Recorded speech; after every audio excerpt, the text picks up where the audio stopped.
जय श्री कृष्णा, जय श्री राधे राधे। सजना, आज अपन सुख सागर श्रीमद् भागवत महापुराण का पाठ करने जा रहे हैं और आशा करते हैं कि आप लोगों को मेरा वीडियो अच्छा लगे। और दोस्तों, मेरा YouTube चैनल में आप सबका स्वागत है। मेरा YouTube चैनल है दशरथ सिंडायस भजन कीर्तन कथाएं। दोस्तों, मेरे YouTube चैनल को सब्सक्राइब करें, बेल आइकन घंटी दबाएं और अपने दोस्तों को भी शेयर करें। इससे क्या है, आप लोगों को मेरा YouTube चैनल की नोटिफिकेशन सबसे पहले मिलती रहेगी। तो अपन आज सुख सागर श्रीमद् भागवत महापुराण का पाठ करने जा रहे हैं। तो चलो आज आपको सुनाते हैं। पहला अध्याय है श्रीमद् भागवत महात्म। पहला अध्याय भक्ति ज्ञान और वैरागी। भक्ति ज्ञान और वैरागी। सबसे पहले अपन सुनाएंगे भक्ति के बारे में कि भक्ति कैसे करना चाहिए, भक्ति करने से क्या क्या होता है। तो चलो स्टार्ट करते हैं। पौराणिक युग में एक बार सोनकादि 88,000 ऋषिवर नैमिषारण्य में एकत्रित हुए। वहां श्री वेद व्यास जी ने पौराणिक शिष्य सूत जी विराजमान थे। उन ऋषियों ने सूत जी से प्रार्थना की कि वे कोई ऐसी कथा सुनाए जिससे लीलामय परमेश्वर की भक्ति ज्ञान वैराग्य का समावेश सर्वाधिक हो।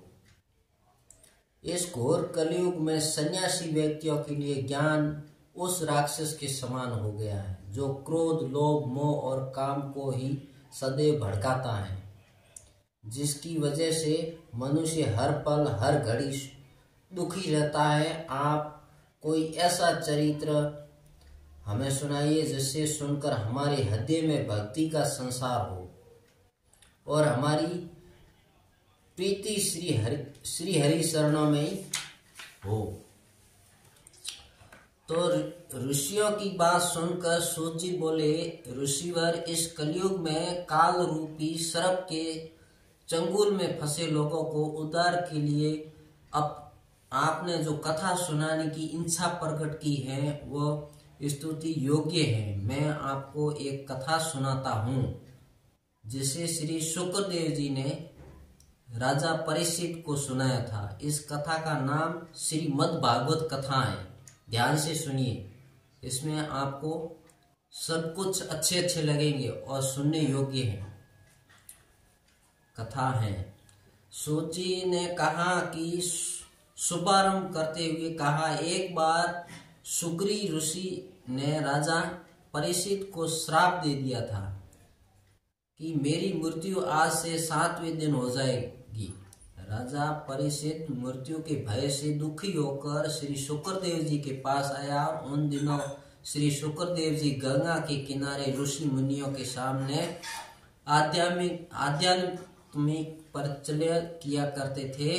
राजा की प्रार्थना पर उन्होंने उसका मृत्यु भय दूर करने के लिए ये श्रीमद् भागवत कथा सुनाई। जिस समय श्री शुक्रदेव जी कथा सुनाने के लिए तैयार हुए, उसी समय स्वर्ग के देवगण अमृत कलश लेकर वहां उपस्थित हो गए और शुक्रदेव जी से बोले, ऋषिवर, आप ये अमृत पीकर अमर हो जाए और हमें कोई सुंदर कथा सुनाए। इस पर श्री शुक्रदेव जी ने देवताओं से कहा, इस अमृत को पीकर तो लोग देवों की भांति अमर हो जाते हैं। यह अमृत हमारे किसी काम का नहीं है। स्वर्ग में आयु का कुछ पता नहीं चलता। वहां ब्रह्मा के एक दिन में 14 इंद्र बदल जाते हैं। तुम्हारे इस अमृत से तो वो कथा अमृत के समान जिसे भगवान श्री कृष्ण का चरित्र और जिसे सुनने का उपरांत मनुष्य जन्म तथा मृत्यु के आवागमन से मुक्त हो जाता है। महाराज परीक्षित भी इस कथा को सुनने के इच्छुक थे। इस कथा को सनकादि ऋषियों ने नारद मुनि को एक सप्ताह के भीतर सुनाने की विधि बताई थी। आप भी यदि सुनने के इच्छुक हो तो विराजे। सूत जी की बात सुनकर देवतागण तो वहां बैठ गए, पर शौनकादि ऋषियों ने श्री सूत जी से पूछा, सूत जी, नारद जी तो 2 घड़ी से अधिक कहीं रुकते नहीं है, फिर वे 7 दिन तक एक स्थान पर कैसे रुकेंगे? चारों रुके रहेंगे। तो सूत जी बोले, एक समय सनक, संदन, सनातन और संतु कुमार नामक 4 ऋषि भाई घूमते हुए बद्री का आश्रम में आए। वहां उन्होंने नारद जी को उदास बैठे देखा तो पूछा कि आज किसी मानसिक चिंता से डूबे हुए हैं। इस पर नारद जी ने उन 4 ऋषियों को प्रणाम कर अपनी चिंता का कारण बताते हुए कहा कि इस कलयुग में चारों ओर घूम फिर कर आए हैं तो उन्होंने देखा कि हर तरफ आपाधापी मची है। सत्य का पालन, पवित्र तपस्या करने का व्रत, दान और दया सभी लोग छोड़ चुके हैं। अपने माता पिता का कोई आदर नहीं करते हैं और अपने अपने स्वार्थ और सांसारिक मोह माया में उलझे हुए हैं। इसी सभी अपना पेट भरने में लगे हैं, बात बात में झूठ बोलते हैं, साधु सन्यासी ढोंग करते हैं, सभी पैसों के लालच में कुछ भी करने पर उतारू हो जाते हैं। स्वार्थ, अर्थ और नीच कर्मों का बोल बालना है। ये सब देखते हुए ये सब मथुरा नगरी में यमुना किनारे पहुंचे तो वहां एक स्त्री को उन्होंने रोते हुए देखा। उसके पास 2 बुढ़े अचेत अवस्था में पड़े थे। कोई भी उस स्त्री की सहायता करने नहीं आ रहा था। उन्हें देखकर वो स्त्री अपना दुख सुनाने लगी। वो कह रही थी कि वो भक्ति है और वे दोनों अचेत पड़े। उसके 2 बेटे ज्ञान और वैराग्य हैं। वहां आसपास जो 3 स्त्रियां बैठी रो रही है, ये गंगा, यमुना और सरस्वती नदियां हैं जो मेरी सहायता के लिए यहाँ आई है। मैंने द्रविड़ प्रदेश में जन्म लिया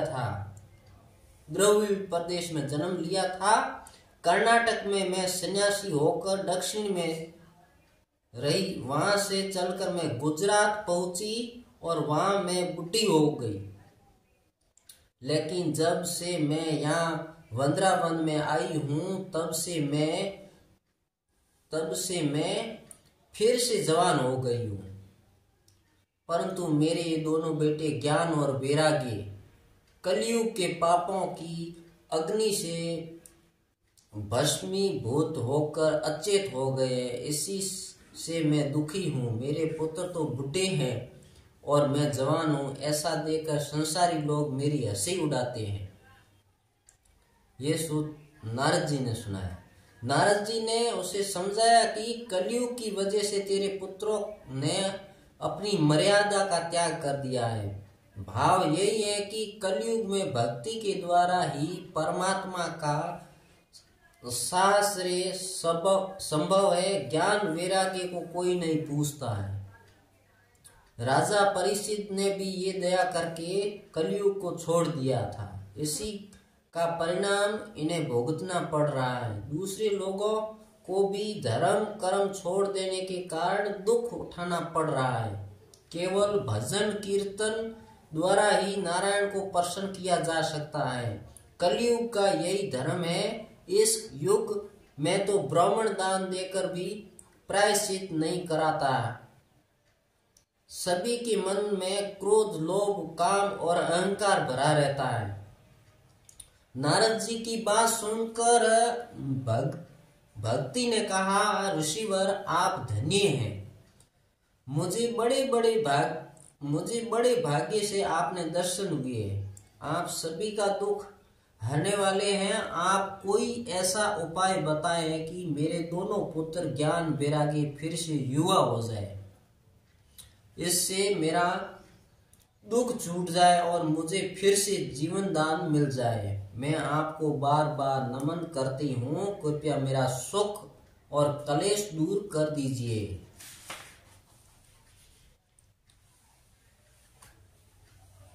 बोलिए जय श्री कृष्ण, जय श्री राधे राधे।